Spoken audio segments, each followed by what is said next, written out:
some questions from the fire alarm as well. So those questions they will not ask you from outside. For sure, they will ask you from the QCDD guidance. Because since the code syllabus is not giving anything regarding fire alarm, so if any questions asked regarding fire alarm will be from QCDD guidance. Yeah. So I will take you through some of the topics in residential occupancies.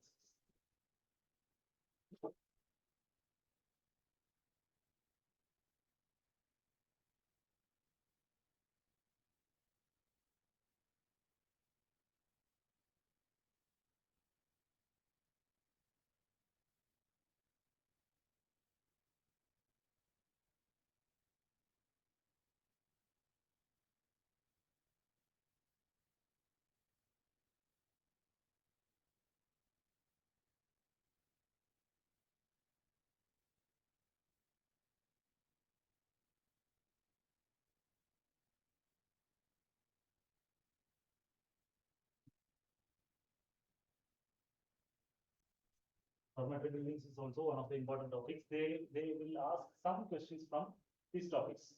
How much is the height for low-rise buildings? What is the consideration you have given for the mid-rise buildings?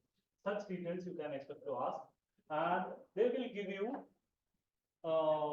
the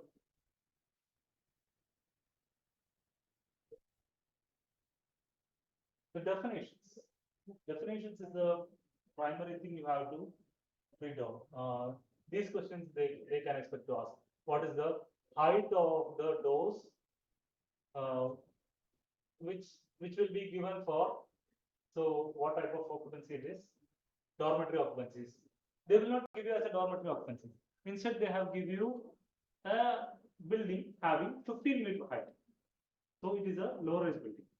So in those buildings, what will be the height of the doors they have proposed for or they have designed for? So in those, they will give you some values like 1980, 2000, 2200. They will give you a big values, but these numbers are very important. Doors the height? Height of the doors.